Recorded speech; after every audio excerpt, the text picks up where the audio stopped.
Welcome back to the 127 Fit podcast. Today's guest is the founder of Impact Founder and Black Label Coaching.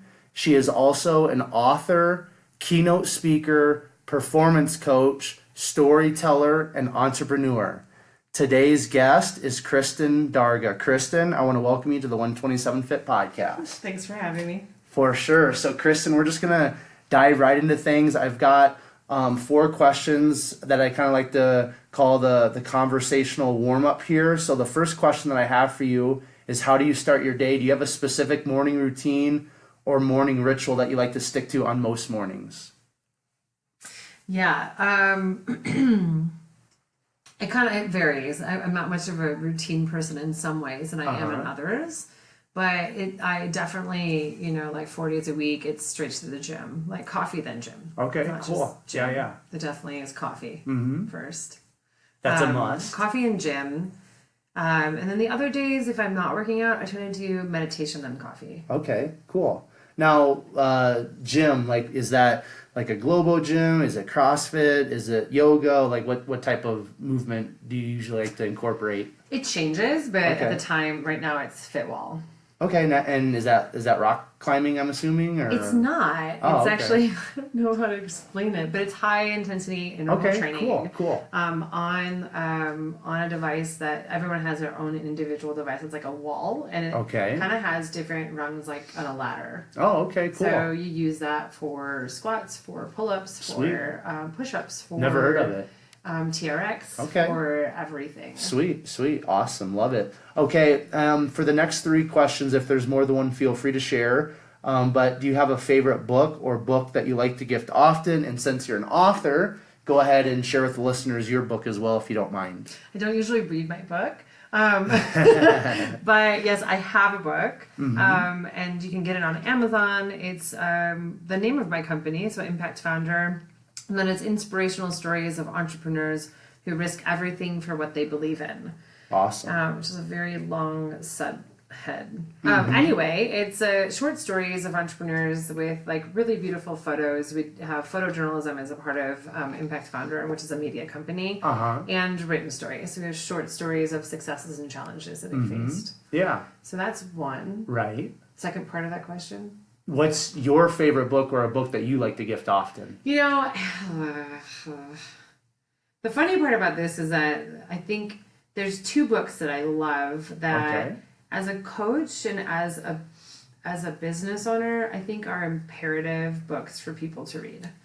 Whether or not you have a business, if you're ambitious or if you just like thinking differently, maybe you're finding that thinking isn't working. Like what you've learned so far in life got you here, but then maybe you'd like to go further. For sure. These 2 books I love. One I hate saying because it's like it's a swear word. You could please say it. Okay, so it's all good. So one is called "Unfuck Yourself." Yep, and there's it's been an brought up a asterisk lot. in there. Yeah, it's a great book. Actually, if you're familiar with Landmark Education, he actually used to be a leader for Landmark, for the Landmark Forum. Yeah, and he's fantastic in how he actually just tells you different ways to think about life and the way that our brain works. I have every one of my clients read that. Okay, cool. Corporate and entrepreneur clients. And then the other book is The Big Leap. The Big Leap? Yeah, okay. those 2 books I always find, I actually use them as curriculum. Now, they're not like, hobby reading books, unless, right. That stuff is fun for you to read. But they're really effective in changing the way that we think about ourselves and life. Right. Now, I want you to just expound a little bit more on something that you said, because, mindset is something that I had written down to talk about at some point if the conversation went in that direction. And then you kind of talked about maybe what we've learned brings us to a certain point, but if you want to go to that next point or that next level in life, you have to adjust your thinking, you have to learn more and things like that. So how important have you found it to be, Kristin, to change your mindset or alter your mindset to go to that next level in your life personally? Yeah, that's a really great question. I think it's imperative. I mean, every time I feel like I'm having a pain point in my life, I, as a human being, expect it. Like, that's the human experience. I am a coach. I have coaches. I use different modalities to actually shift my mindset. But I think underlying that, one of the things that I really truly believe in is that there's nothing wrong with me as I am right now. Okay. I can, there's people who, even if you're frustrated with where you are in life, like, I come from the mindset, like, no one's broken, no one needs to be fixed. Okay. So the mindset around why I actually kind of believe in shifting my thoughts is more from who I strive to be, what I want to accomplish, and what my commitments are. Not from, am I broken, do I need to be fixed? So that is underlying mindset. Does that make sense? Yeah, it does make sense. Yeah. So it's like, not broken, need to be fixed. Like, I think mindset's really important, because I just don't think of it as to me it's a need in my life to constantly improve the way that I think and see things. That's my mindset. Right. So always being open to like, oh wow, I'm really frustrated right now, right? The guy I'm dating is XYZ. Well, that's more me. So like, what's going on with me that I'm frustrated with this? Like, I always just look internally. Yeah.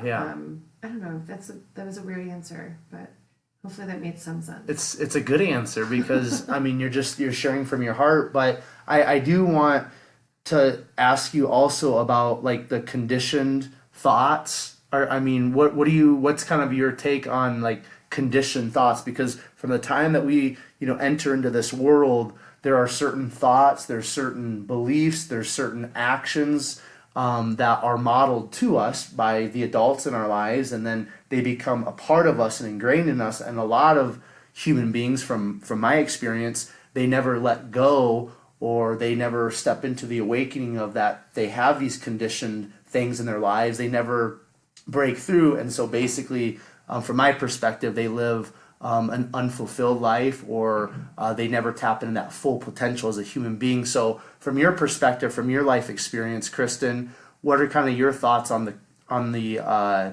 conditioned beliefs, conditioned thoughts, and things like that? So conditioned thoughts are really cool, I think. Okay. The whole reason why we have them is survival, and you and I are survived to be able to sit here together in this room and have this conversation. So all of those things have really served us. And it's to the reason why a lot of people don't move past them is because they're still serving them. Okay. They're still finding that they work for them. And like, usually I think people start changing those thoughts or being open to changing those thoughts when what they're doing isn't working anymore. Okay. Yeah. It's cool. I mean, there's so much of that programming is who Kristin is. Right. And like, that little girl who put on her rain boots and her raincoat and her umbrella and jumped in puddles. Well, probably no umbrella, and jumped in puddles. Yeah. Like, I still have that. And there's conditioning that led me to do that through how my parents raised me. Okay. Right?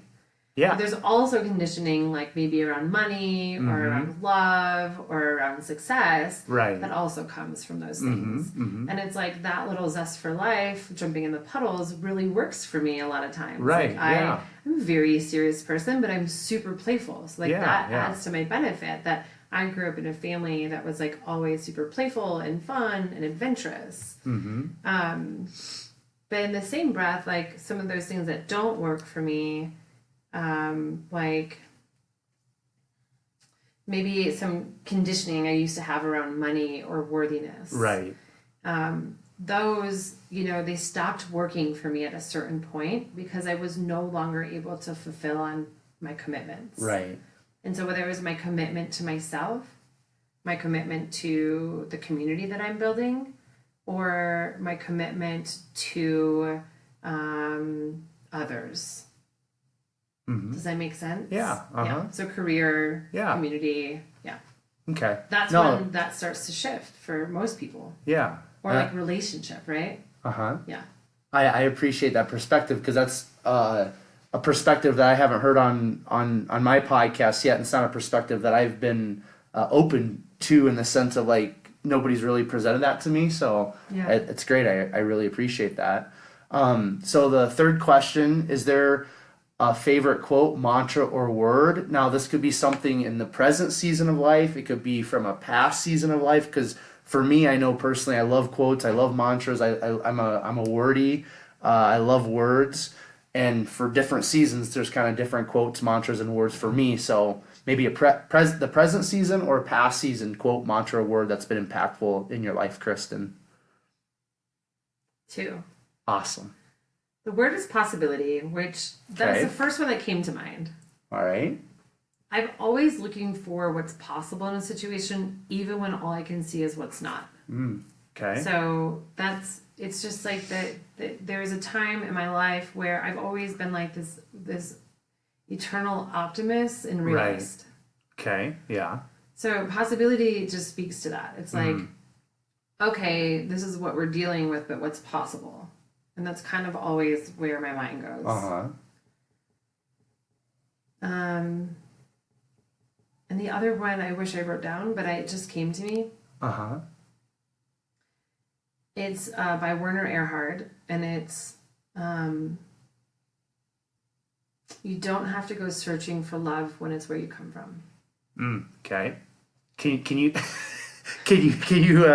break that down for me a little bit? Like, if you're coming from love, it's already present. Okay. And when you come from love, you create love in others.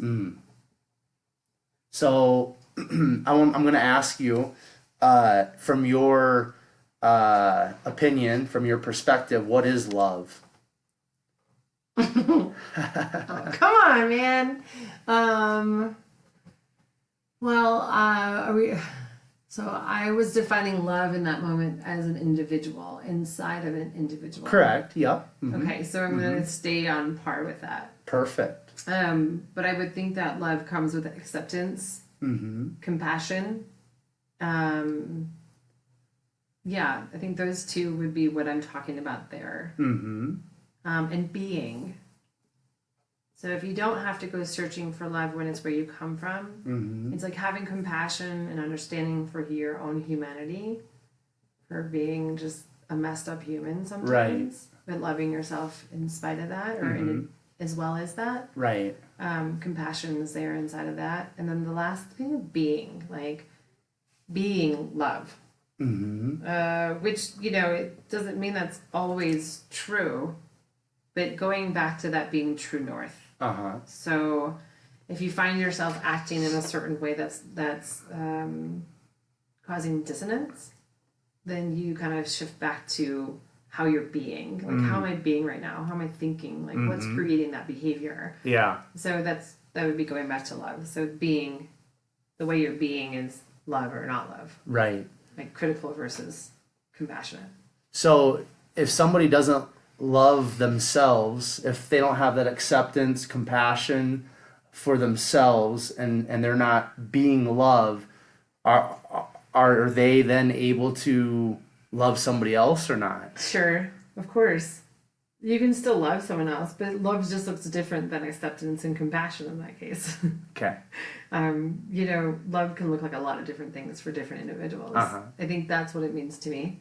Cool. I think, whenever I'm being a certain way, let's say if I'm being grumpy, if I'm being critical, then the people that I love are being grumpy and critical. And really what it is like the yellow car theory. What's that theory? Like, I want a yellow car. I wouldn't just be like, I want a yellow Corvette. I don't. But if I wanted a yellow Corvette, I'd go buy one. Because obviously I can, right? Yeah. I'd buy the yellow Corvette, and then all of a sudden I bought the yellow because the yellow is different. And I don't see a lot of yellow cars. And then I buy the yellow car, and there's yellow cars everywhere. And it's like you pull up in the parking lot, and there's 3 yellow cars in a row. And so I just think that we create and we see what we see based upon what we believe. And if we get more of what we think of. Okay. So whereas love can exist with people who think the same way, They're going to get more of the kind of love that they think is there, or less of it if they think it's not there. I would agree. I think I got off track, but no, you didn't. I think that I mean I definitely think love can exist in whatever form people choose to create it. Cool. All right. Yeah. We'll move on from love, okay? Thanks. Thanks. I'm sweating over here. I've got more questions, but we'll let it go for now. So the last question, and you also have your own podcast. So again, just like the book, go ahead, share your podcast. But outside of your own podcast, do you have a favorite or most listened to podcast? Oops. Okay, so yes. Okay, so my podcast is called Founder Confessionals. And it's Impact Founders Founder Confessionals. And that can be found on all the podcasting platforms. And I'm totally biased, and I love that. And then the one that I listen to the most, that I haven't listened to in a while, but then I actually went to a show this week in Denver. It was How I Built This. Oh yeah, cool. And I just on NPR, right? Yeah, I just think it's really fascinating. It's fun. It got the audience. It's live. Not that they need more people, listening, but there's one other podcast that I really enjoy. I'm gonna look it up because I don't know if I remember the name. How I Built This has come up a lot on the podcast. We were talking about Jen earlier, the owner of Just Be Kitchen. That's her favorite podcast too. Oh, really? So yeah, and it just came up. I think on my last podcast conversation, that was that lady's favorite one too. So cool. I know it's pretty powerful. Cool. So there's two others that I want to talk about. Okay. One is The Game of Love podcast by Jessica Smith. I think I'm trying to read it. I may have that wrong. But that's actually produced by the same people that produce my podcast, and I started listening to it just because of that. But it's all just about like the dynamics between men and women in love or dating. I thought we were leaving that subject. Yeah, crap. Anyway, and the other one is How to Afford Anything or Afford Anything. Okay. It's Build a Better Life by Paula Pants. Cool.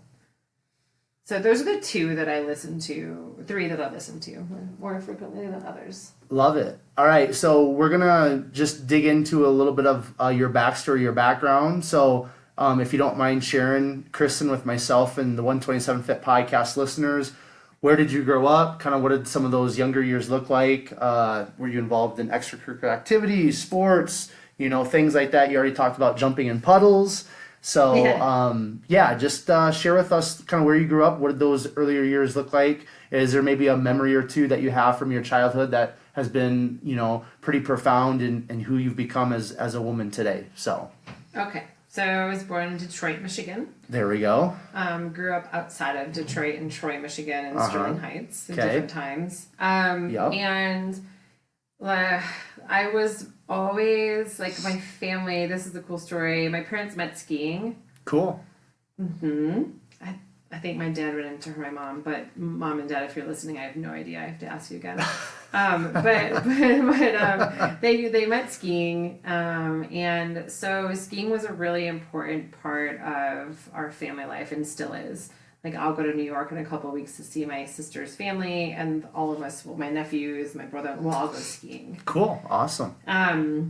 So that's really important, and I think like one of the memories, they're kind of two in one. I remember my parents at one point, they actually used to chaperone a high school ski club when we were in elementary school. Okay. I was probably 5 or 6 or 7. Okay.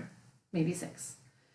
And they did that so that we would have free ski passes and have free lessons because they were really committed to us. Again, the commitment thing comes up. Yeah. They're really committed to us learning how to ski and to be active on the snow. It was something really important to them.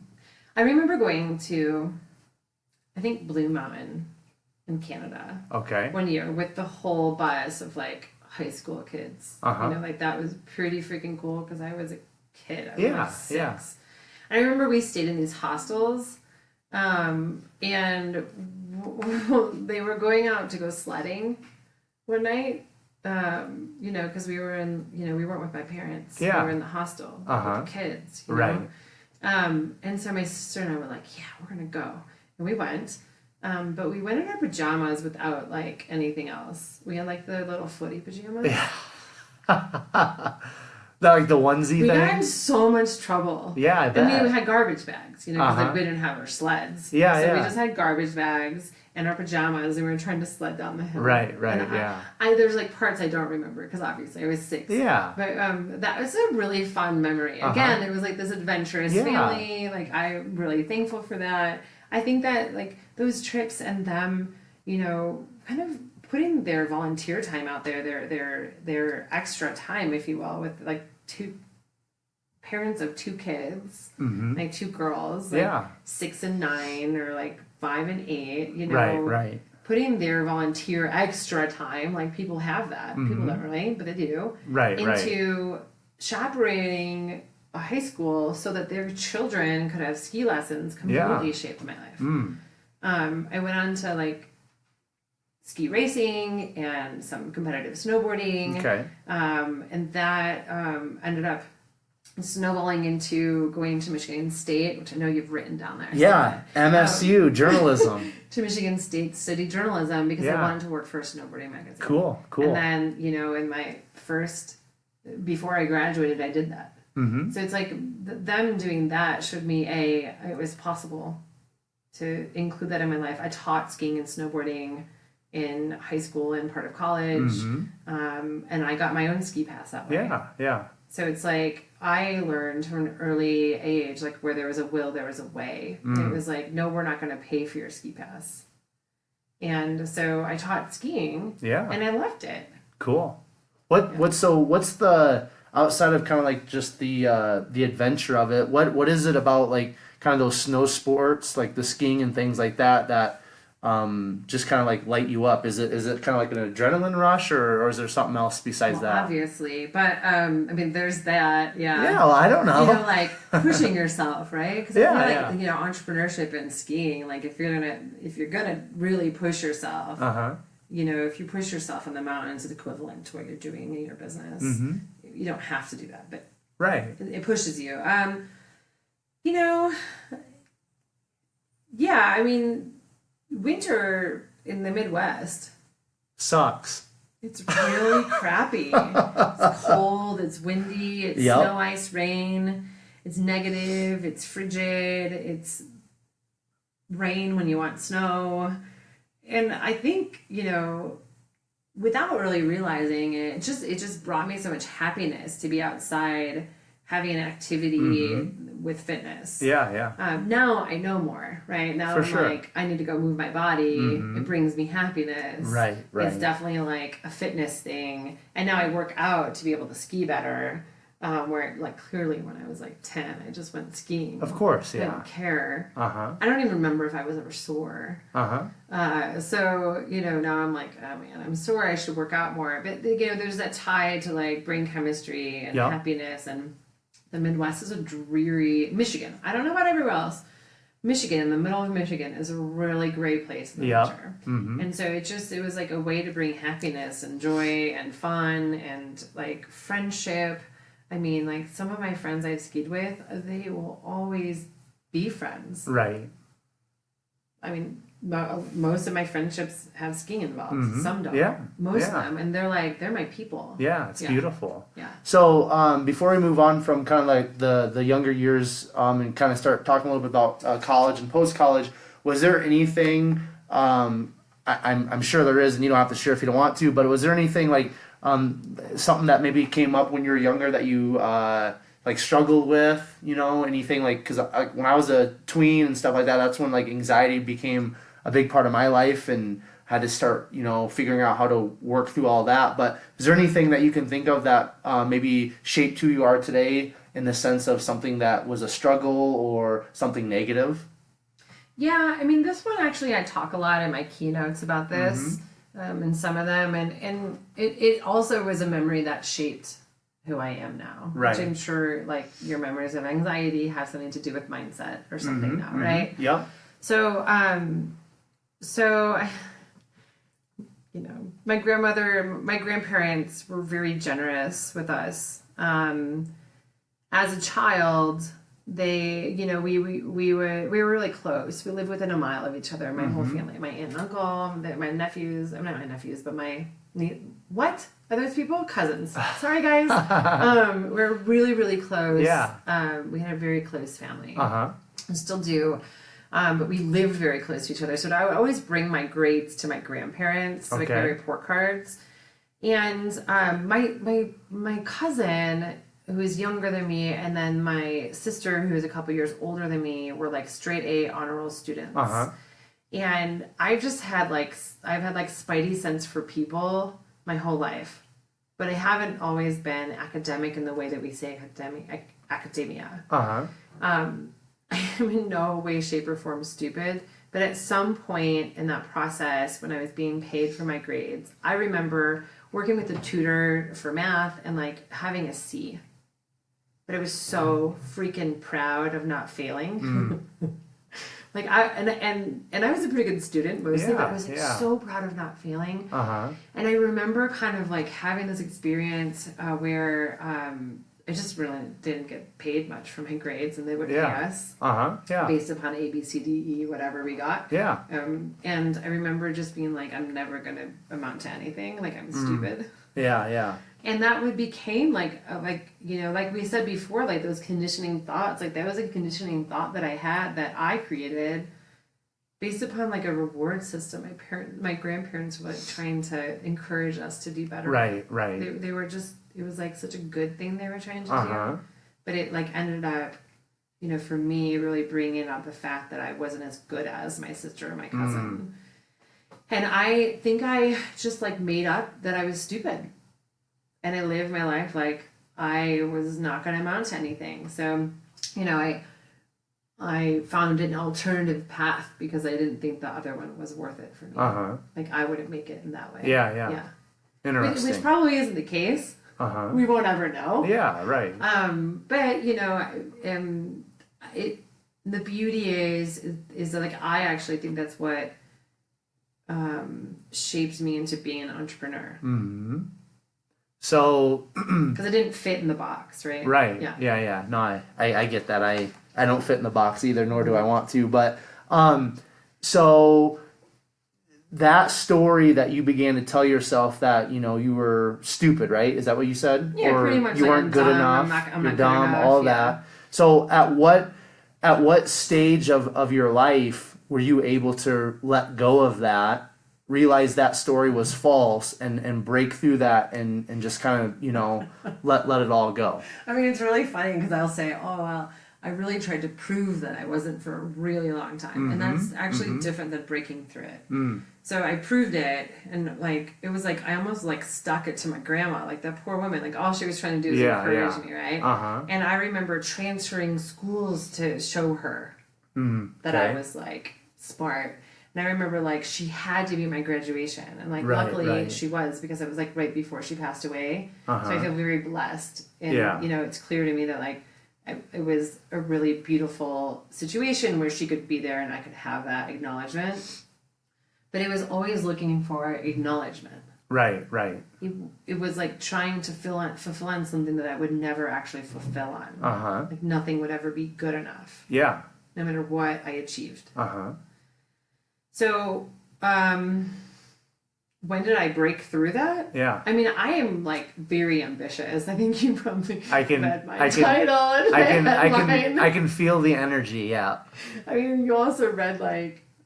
Yeah, about, you know, a paragraph. I technically have 3 companies, right? So it's I'm very ambitious. Of course, But now that ambition comes from more of like curiosity and excitement rather than proving. Like I can do this and I know it, instead of I gotta prove to others or even prove to myself. Yeah.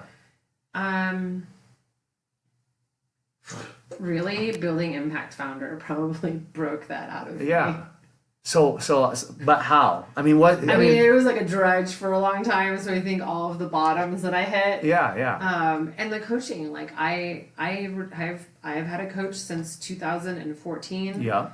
I would never go back to not having one. Right. I use different modalities. Like I use energy work. I really do believe sometimes things just get stuck, and you can use like other things to move them. Of course.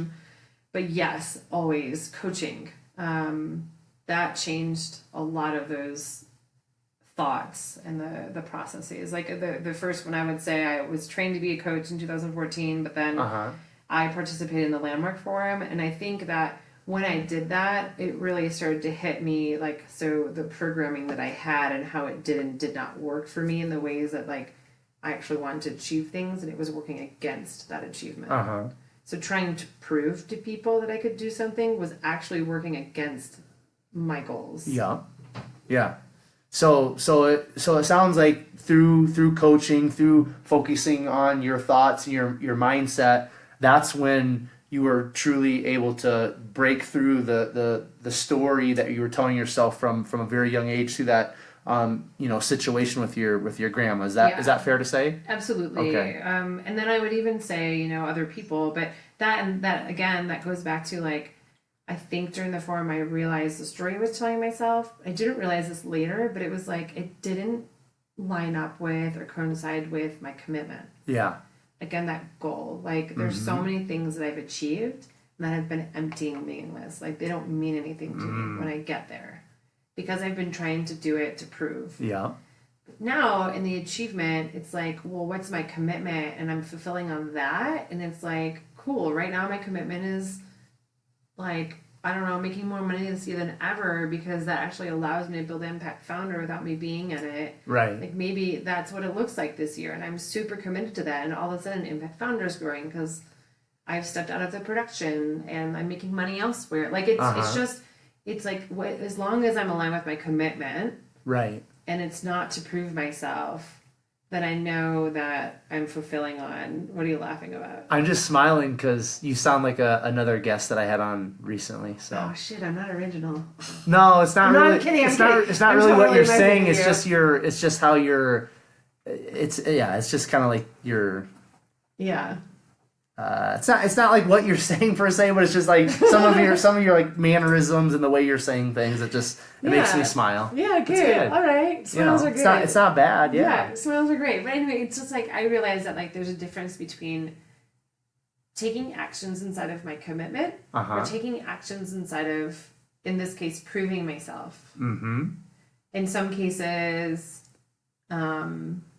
needing something. Like, when we're taking actions from a place of I'm committed to, the actions or the words and the behaviors we have are totally different. And so I'd say, like, through coaching, that's what I started to realize. Okay. Yeah. All right. So we're gonna jump into the weeds here for a moment.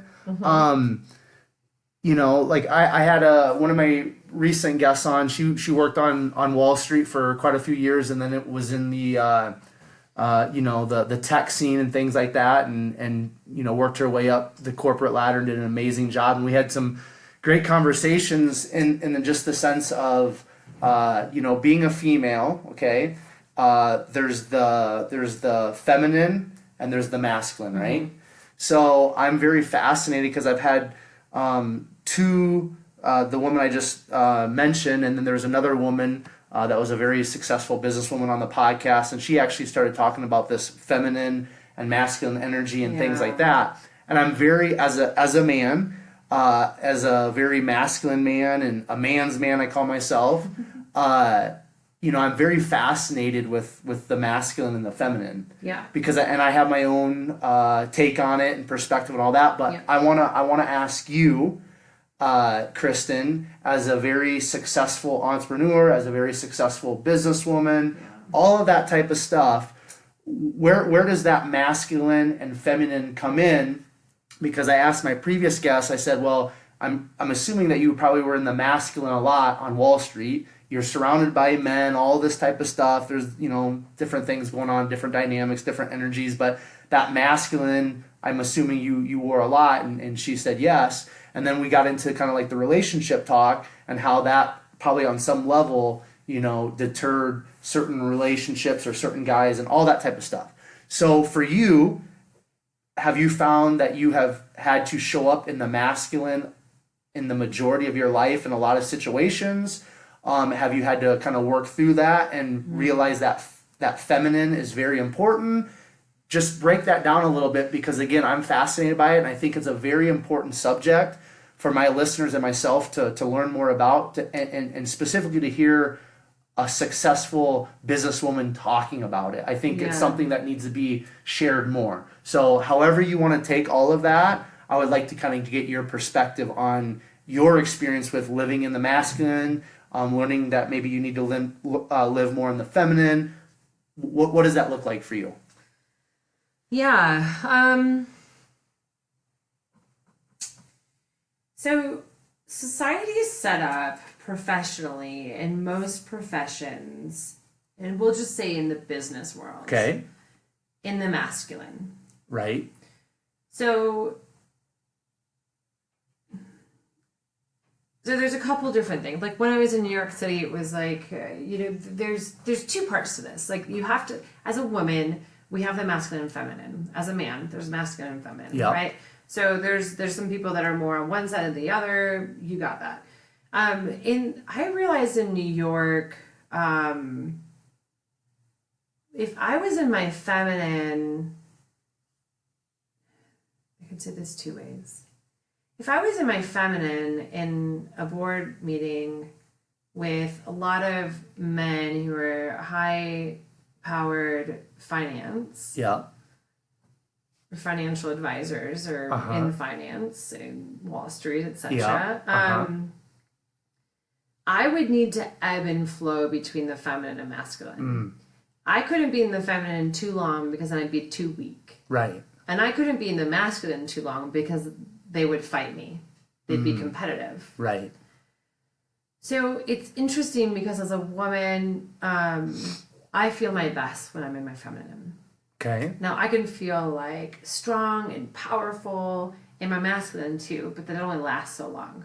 When I'm in my feminine, I'm strong and powerful, but I'm more like Shira. Like, if you ever look at Shira, she's got like the energy coming from her forehead. Yeah.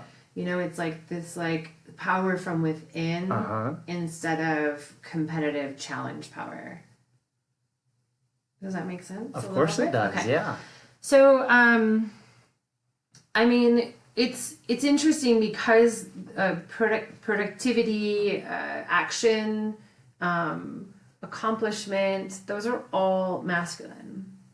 So inside of a business, I've learned through burning out and participating in maybe the go masculine culture, through impacts on my health, that I needed to shift more and create from my feminine inside my business.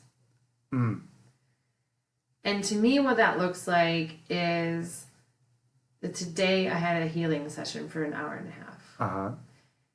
Next week I have a massage. The following week I have another healing session. Yeah. I work out in the morning. I do 3 to 4 days of fit wall, and I'll do 2 days of yoga. It looks like time with my girlfriends, having dinner. It looks like doing everything that I know that gives back to me. Yeah. So that I can actually, so like meditation is part of that. So all of that actually, taking baths, like I seriously live in the bathtub. Like I like have a 20-minute bath before showers, probably 3 days a week. Because it allows me to just kind of like be and be still and be receiving. So there's two parts of that is that I've had to learn how to create for my feminine. I have a really strong intuitive side. So I can walk into a room and read the people, and I can give an assessment like that. Can you read me? Can I read you? Yeah. Well, I would say it's more of like a dynamic of a room. Oh, okay. I can read people sometimes, but it's not that I know them. So for example, like you're funny. So for example, like I'm working with Black Label Coaching. I'm working with companies, and I'm working with teams in the companies. I'm looking at in a room with every individual in there. I'm reading them, and I know the gaps in the team. It's just like intuitively I know what's going on. I don't have to really even I can see them and interact, and I can know. Yeah. So that's more the feminine. Like that intuitive thing that I ignored for so long because I was trying to do. Yeah. And when I'm do, I don't have the feminine. I don't have the intuition.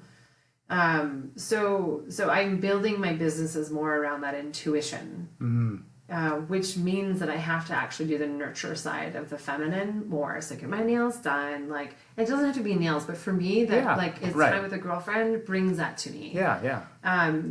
So it's like spoon theory, if you've ever heard of it. It's like it's really cool. It's like if people are sick, let's say that we start out with 7 spoons in a day. Okay. We have 2 red spoons and 2 red spoons and 5 white ones. Okay. Basic math. Yeah. So if we're sick, if we're depressed, it uses more spoons to get out of bed. Okay. So maybe we use 3 spoons just to get out of bed in the morning and perform a basic task. That's almost half our spoons. So I always look at things like, how many spoons am I getting back during my week? Okay. Because I'm giving a lot of spoons constantly. Yeah. So I look at that as the things in the feminine that recharge me are the things that give me spoons. And like if I'm in a relationship, to me, spending time with that partner gives me spoons. Okay. Getting my nails done with a girlfriend and having like chit chat gives me spoons. Yeah. Art gives me spoons. Moving my body gives me spoons. So to me, the spoons represent recharging my feminine. Right. Okay. There's probably a lot more I could say on that, but that's from business. I've learned that if I don't do that, I burn out. Okay. So Denver Startup Week every year in September is a full-on week where it's like in your masculine the whole week. It's go. It's drink. It's party. It's whatever it is. After that, I will burn out for about a month and a half. I'm not at my best. It is the worst time to date me. I feel bad for the people in my life. Usually, if they've been around for one, they know how it goes the next year. Yeah. So that's like, how do I balance that out? So I've learned over time that I don't want to burn out. So how can I actually do things to benefit it? And it's usually tapping into my feminine. Beautiful. Now, dating, relationships, and business. This is a good one. I know. I was gonna ask you about relationships. You're bringing it up. You said you were a table love. Hey, tabled it. Sweaty again. I told you. Okay, we're gonna move on from love and all that. We didn't even get into the relationship talk because you took it from that quote and it was just like the self love. So let's get into the good stuff. It's good. So it's real. It's real though. Yeah.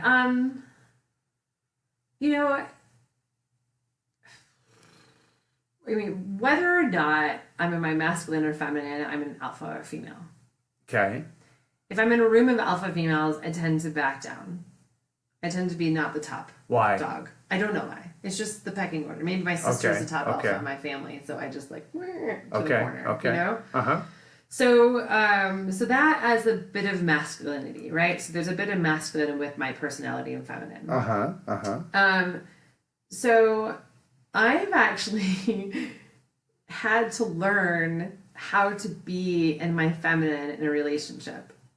Yeah. I've actually had to learn how to be that way with my father so I can be that way with my partners. And I grew up, I was raised to be a very independent, very like ambitious woman, and my family is so supportive of that. Absolutely. And they encourage it. It's beautiful. It's great. And what I didn't really learn through that was, it's like, unfortunately for the generations before us, the women who were ambitious had to become more masculine. It didn't work for them to be feminine at all. Right. So there was this lack of femininity that was taught. So I actually had to learn that through coaching and courses and like relationships and practicing. And like, God bless the men in my life who have been through my practicing. Because it was probably hell for him, right? I I think in some ways, yes. And I think in some ways, no. Like, I think, you know, and, you know, I'm not the one to say this, but I would think there's other people in my life right now who could probably speak to this better than me. But I would think I'm coming to a point where I have more peace and more acceptance for who I am and more understanding of how to be in the receiving space than I have in the past. So it really had to be nurtured to be receiving. It doesn't mean that if I see something I want, I don't go for it. Right. And if I am committed to something with someone, that I don't express that. It just means that I have created more patience and understanding, compassion, for myself for not being in my feminine, for myself for being in my feminine, allowing it. It was something I had to learn. Yeah. It wasn't a natural thing because I wasn't nurtured in that. Like, not saying that my mother isn't feminine, she is, but that wasn't taught. You know, it's like, in my family for the longest time, I was like the super girly girl, and I think I still am sometimes. My sister is very feminine, but like, that's what I mean. Like, I had to like branch out and learn it. Like, I was a tomboy. I worked on cars. I taught snowboarding and skiing. I worked in landscaping for a bit, and I've always been like, you know, when I moved to California and worked for Trans World magazine, like it's a snowboarding magazine, it was there that I was like, all these girls wear dresses all the time, and like, I like dresses. It just seems so weird. And I've always loved dressing up, but it was like something clicked in me then, but it's taken like, I don't know, freaking decades. So I just want to, so in regards to like a romantic relationship with a partner, so, you know, I just, from my perspective, it's very important for us human beings to recognize there's the masculine and there's the feminine. Totally. And it's very important for us. Now, there's nothing wrong for a female to be in the masculine. There's nothing wrong with a male to be in the feminine. From my perspective, it's all beautiful. I think balance is great in this regard. Okay, balance, we can have another 10-hour podcast talking just about that word. Sure, but in this instance, I think balance is good. But I just feel like it's very important for men in certain situations in regards to an intimate relationship with a partner, and I think it's important for women to recognize in that intimate relationship with a partner, you know, what their partner needs, you know, for the majority of the time for that relationship. Because, and I'm coming from a perspective of a dude who would be in a relationship with a female, so I know there's all kinds of different relationships and partners and all that, but from my perspective, for me, it's important if I'm going to be in a relationship with a woman, you know, and you know, I've been in a relationship with a woman that's, you know, that has her own business and stuff, and you know, we had this conversation where she has to show up in that masculine a lot, right, for a lot of the reasons that you've already stated. But we had to talk about like the masculine and the feminine, because if you as a female step into a relationship with a man that is very masculine, that's kind of type A and all that, and you step in that relationship, you know, type A and you're masculine, all that, like I feel like that's going to create a lot of conflict, and that's going to cause a lot of guys, you know, to maybe just like, I can't deal with this. So from your perspective, from your experiences, again, I think you were starting to kind of unpack that, Kristin. Do you feel like it's really important for us as human beings to recognize what our intimate partner needs and to be able to maybe flow in and out of, you know, the masculine and feminine at different times? Yeah, I mean, I think that's like yin and yang, right? So like, again, both of us have both parts of it. And it's like, when I'm in I won't go on a lunch date during the week, because I'm in my masculine. Okay. Likely. Depending on what date it is. Monday, Friday, I actually leave open to be more flowy, fluid, which is feminine. I don't really like having super rigid schedules on those days. The 3 days in between, holy crap. Right? Or I'll do things more like this. Because it allows me to be in different places and not be in the masculine, right? So like, for an example, I decline lunch meetings, like with the lunch dates, if you will, or coffee dates during the middle of the week, because I know that I want to show up in my relationship more my feminine. And it takes, like, men have transition time, the masculine has transition time after certain tasks, like into another part of the brain. The feminine also needs transition time from the masculine, which is really cool, because what happens is then, like, what it'll look like for me is that I put music on and I put on a dress and I dance around my house to get ready to go on a date. But if I'm in a lunch meeting, I can't do that. I'm like powered suit up, like gotta go kick ass, and that's not who I want to be in relationship all the time. So it takes knowing what's going to work for you to be able to show up that way. Now, every partner is different. There's some men that would never date me. Ever. And there's some men I would never date. Right? Yeah, so of course. Regardless of that, like when there's an attraction there, it's like, I think it's always a dance, and it's not necessarily always masculine and feminine. I think it's a dance between what the needs of the relationship are and the partners are. And I know that when I'm in my masculine, I'm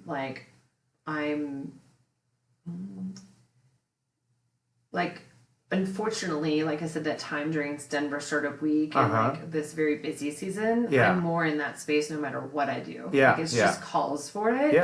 And like there's an impact of my partner on that, because he doesn't get to see that like loving, nurturing, playful side of me. Which is to me the best part of me. It is the part that like my friends know and love about me. I have this way that I am with my businesses now that allow me to be more my feminine. So it allows me. But I think like, I really think it comes down to that communication and that compassion with each other to understand like what people need inside of a relationship. Like, if someone needs more playful fun and you're always being serious, and then that's not going to work, or you need to be more playful fun. Like, I think it's just that dance. I love that. I know that for me, this is weird to say this. Okay, but I know for me, I'm like, I like a man's man, because it allows me to drop into my feminine. Because if I'm with someone who's more in his feminine, I'm then in my masculine, and that exhausts me. And I don't necessarily want to be there.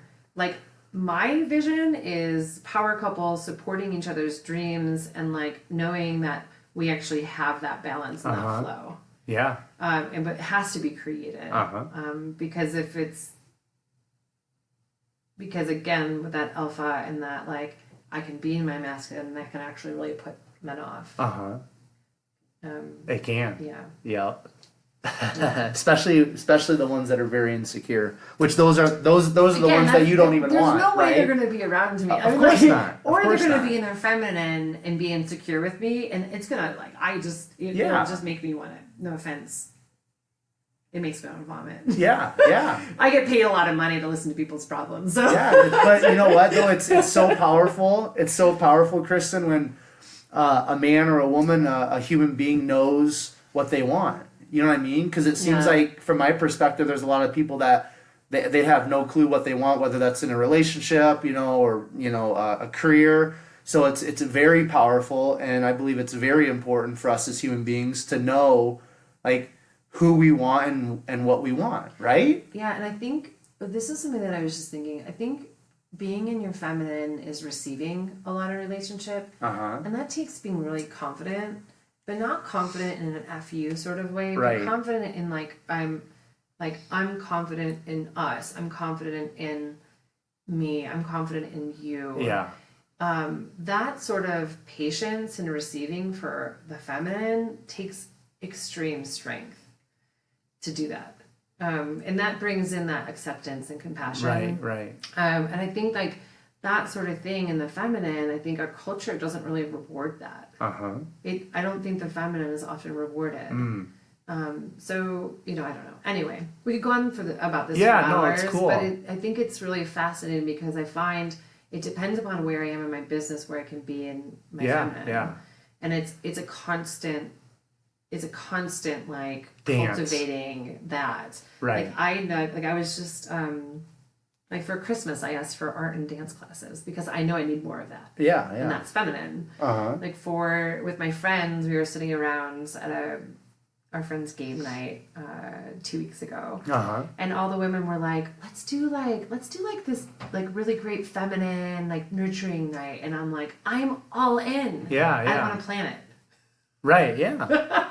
So it's like I just keep knowing that pulling that to me allows me to be that way for my man, right? So it's like if I do that for me, I can do that for him and for us. Beautiful. Can I ask you one more question about love or not? I don't know if I have an answer for you. Oh, you do. If I knew. So have you ever been in love from your perspective? From my definition today, I'm not so certain I was. In the moment and who the person has been for me in my life, absolutely. Like yes, 100%. Cool. Yeah. All right. Well, we're gonna leave that there. We've had a thorough conversation about love and masculine and feminine, but seriously, Kristin, I do appreciate you open up about that, because from my male perspective, I feel like that is a topic.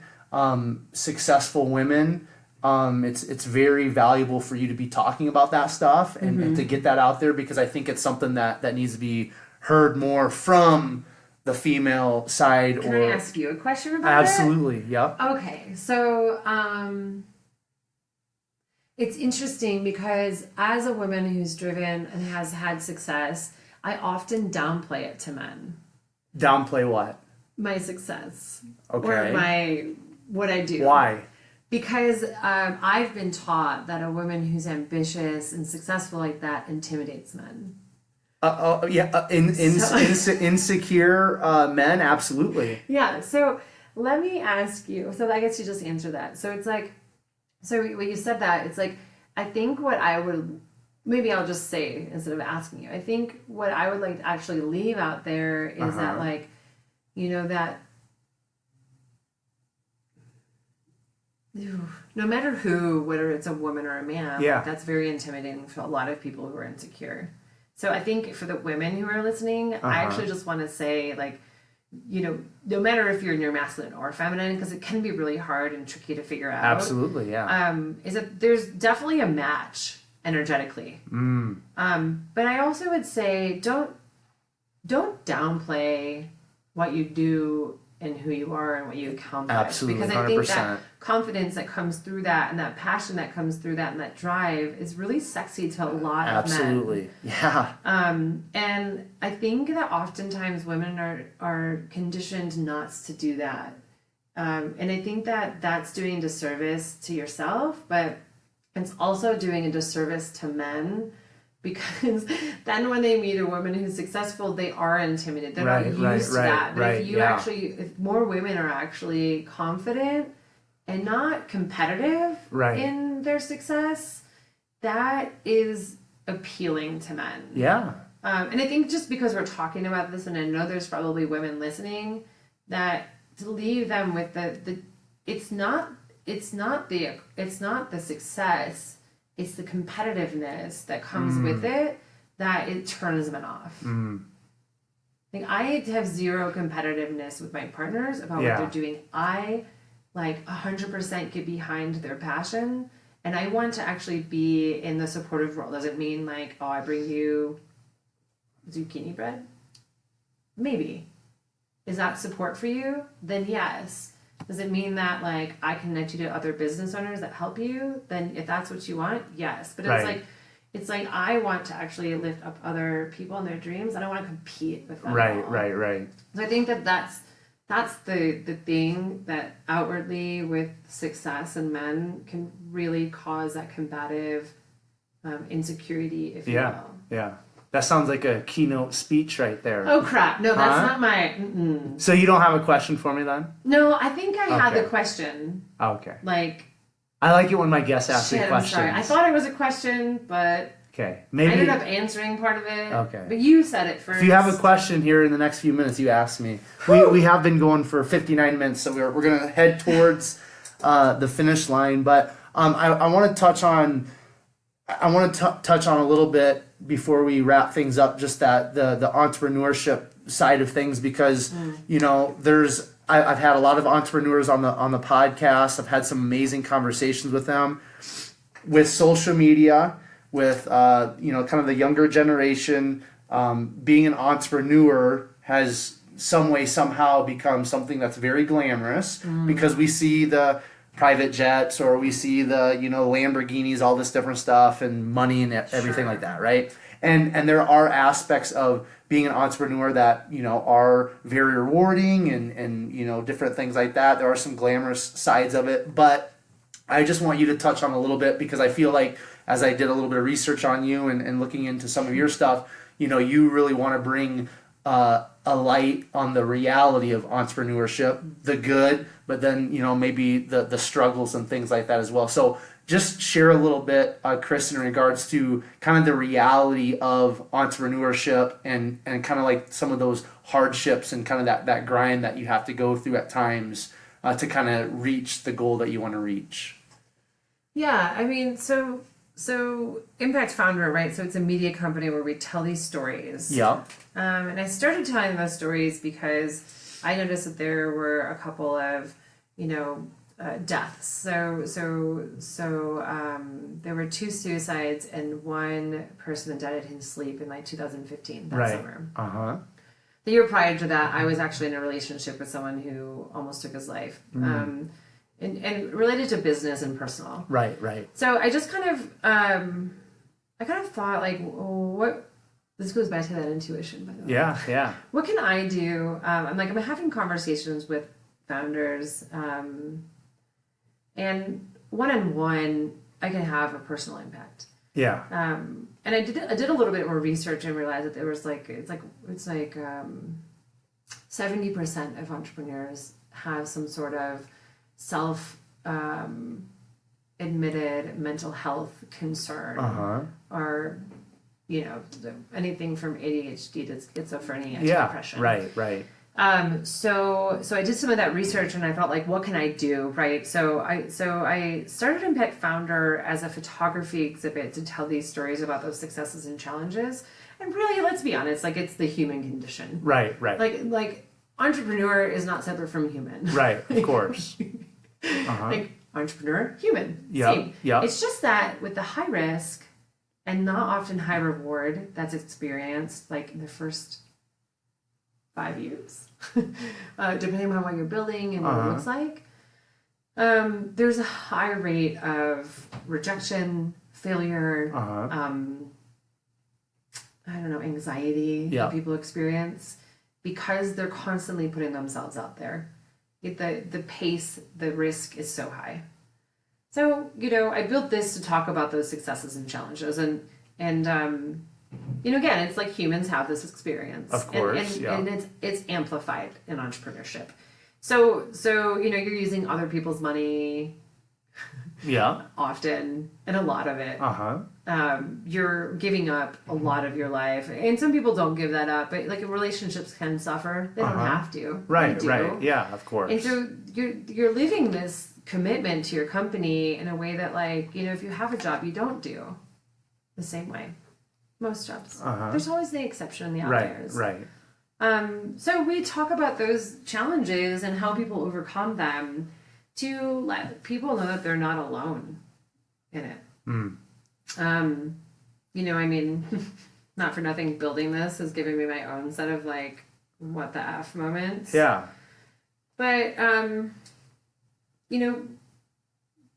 as a company, and as, a kind of a way to bring what I know into people that I'll never meet, like this book, like I wrote it, and I accomplished it. And at the end of that, I was like, meh, like whatever, it was easy. I wrote a book. Yeah. But really, it's like this book, I don't know who it'll reach. Uh-huh. I don't know where it goes. I may never meet the people. Yeah. I may never know. And it's like, that's why I started it, because there's somebody somewhere who's reading this book or who's come across what we do, who is really struggling, who's feeling depressed or frustrated or has anxiety about fundraising or running out of money or using borrowed money. And they're reading these stories and they're like, other people have done this. Yeah. And they've overcome that. Mm-hmm. And like they've been successful too. Absolutely. And we use language in it, so to kind of actually normalize the fact that they both exist. So we use and as a connector, which I think is a really important thing to say. Because if you're saying, I really like you, this has been fun, but what's your immediate response? What did I do wrong? Or yeah, like, well, F you, man. Yeah. I mean, cool. You didn't have to come. So it's like that success and that challenge. It's like, I raised this much money, and you're like, but you're not actually appreciating that success. So that's I guess as far as entrepreneurship and struggles and like successes, I just really wanted to paint the picture of what it's really like. Millennials are the fastest growing group of entrepreneurs. Like, we position ourselves to millennials. We have coaches to help them. Like, we just know that between like the way that we present our media, how we're telling our stories, it's therapeutic, and we have solutions for them. So that's kind of how that came about and what it is. I love it, because that's the whole impetus behind my podcast, is that people would come on here and share their stories so that those who listen would be positively impacted. Because I firmly believe that storytelling is in our DNA, because throughout whatever you believe in, evolution or creation, whatever all that is for you personally, through our ancestry, we've told stories, to pass on very important information. Like that. So from my perspective, that's in our DNA. And any time that a human being shares their story, somebody else that hears that on some level could be like, hey, like, I've been through that, or I'm going through that right now, and they can be positively impacted. They can be encouraged, like you were saying, and then that can help them break through maybe something that they're struggling with. So I really, really appreciate, your passion to get other people's stories out there, because I'm very passionate about that too. Now, in regards to being an entrepreneur, let's say, there's a young man, there's a young woman that's listening to this, Kristin, and they're, they feel like, they were born to be an entrepreneur, or they're really, feel like, that really appeals to them, that pursuit of being an entrepreneur. What's maybe one or two pieces of advice that you would give them to just encourage them to pursue being an entrepreneur? Yeah, I feel like I always felt that I was, and I didn't know I could do that. So I know it's more popular now, but I think, not to be cliche, because it could be, I moved to Denver because I went to Denver Startup Week. And I found a community of people who were willing to support, mentor. That's just their way. That's just the way it is in Denver. Right. And I had started a number of businesses prior to this. This is my fifth and sixth business, maybe seventh. So are you a serial entrepreneur then? Clearly. There we go. And I would say, find a group of people that you really resonate with, who are starting their own things. I think I have a couple of friends in my life now who have jobs. A couple. I mean, they're wonderful people. There's no judgment there. I love them. Right. The majority of the people in my life have their own business. And I'm not saying ditch the people you care about and love and replace them. I'm saying find allies who have started a business, who are starting a business, who understand, what that's like. Being here in Denver was, the best thing that could have happened. Because these people are amazing. Like, my friend group is like out of this world. And it's just like they say, like, you become the 5 people you surround yourself with. And I'm like, well, oh my God, then I can't wait. Yeah. Because these people blow my mind. Yeah. And that's my everyday. So I would say find those people, find a mentor. If there's it's not that easy always. I mean, I lived in New York City, I lived in Ann Arbor, Michigan, I lived all over, and starting businesses there were different, but you can still find a small group of people who are doing what you're doing, whether it's Meetup, whether it's, local events at Chamber of Commerce, whatever it is for you. Those things exist, so just go find them. Absolutely. Cool. I'm gonna say one word, and then I just want you to expound on it. Gratitude. Mm-hmm. Have you been spying on my social media? That's what you do when you're a podcaster. If you want to be prepared and ask great questions, you study. So yes. Yeah. Facebook, Instagram. Cool. Podcast, all the things. Gratitude. There's seasons where I find that I have 0, and I have to remind myself. So for example, I don't use busy. Me neither. Ever in my life. Me neither. I don't use the word. I had a full day, and I'm so grateful for it. That's exactly what I say. Whoa, it's been a fast-paced day, and I'm ready to slow down on the couch. I'm very clear with how I describe the things that are happening. Like sometimes I'll have that overwhelming feeling, and I'll maybe say it, and I'll be like, and I'm super grateful for it. Absolutely. Even if I am like, holy crap, I'm busy, I'm super grateful for it if it slips out or something. So it's a reframing of my language. 100%. Because once I say that and I'm grateful for it, it actually gets me present to the fact that a year ago my life wasn't like this. Or 2 years ago I really struggled with money. And it's like, in those years, I paid off. Hang on, let me see. This is how I'm going to say this because this is different too.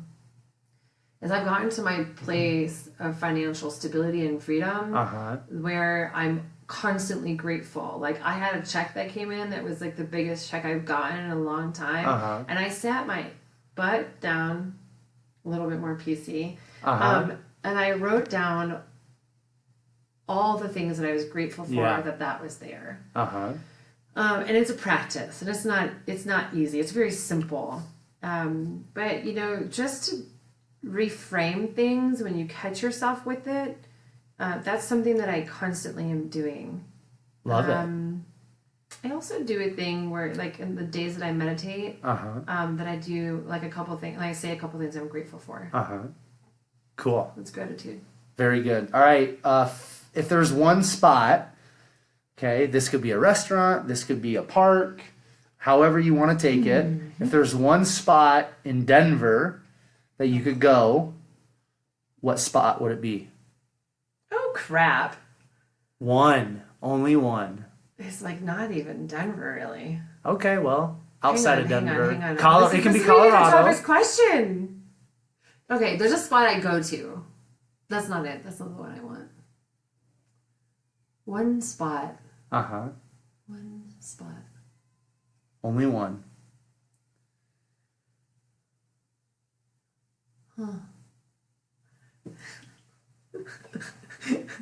This one's awesome. In Denver. It's not a restaurant. It's not a thing. It's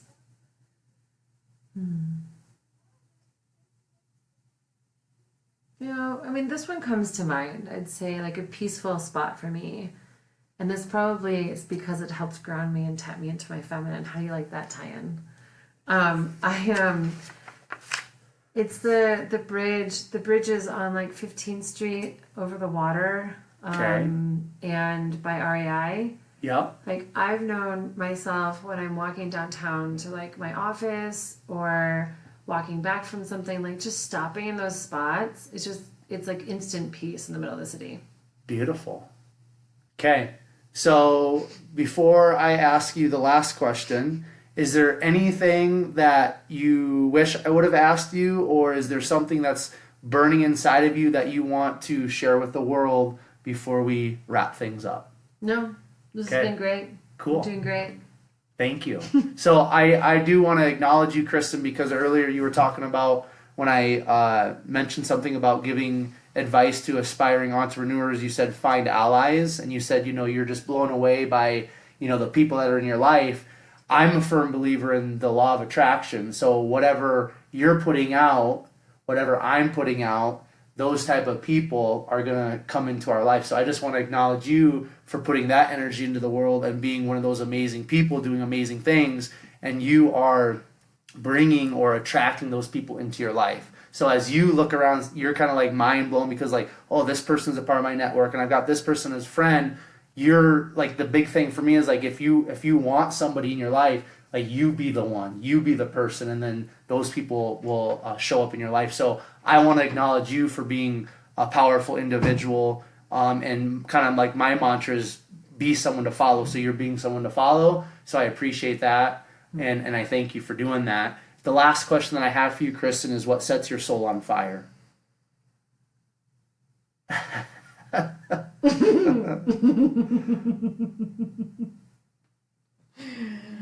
Oh, you said no editing? No editing. We're going to get 100% raw, real Kristin on this episode.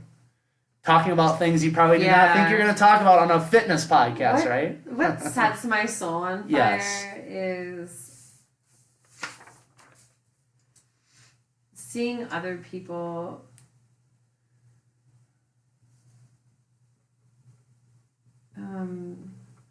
it's not necessarily achieve, but follow their dreams and work toward achieving them. Like, even if they miss, I have so much respect, love, compassion, understanding. I said respect, did that too again. So, like, there's just, if that was one thing that I could give people, and I think that's what I do every day in my business. Absolutely. But I've done it my whole life. Yeah. And like my friends and the people around me know me to be the person that does that. It's because I love seeing them accomplish it. Because I hate seeing them in pain. Because if it means that if they don't accomplish their dream or even set out to even do it when it's in their mind and they have constant pain for the rest of their lives, like that makes me like it makes me die inside a little bit. So I would say seeing other people follow, pursue, work toward, achieve, set out to achieve their dreams or the things that keep them up at night. Yeah. Yeah, 100%. Perfect. Yeah.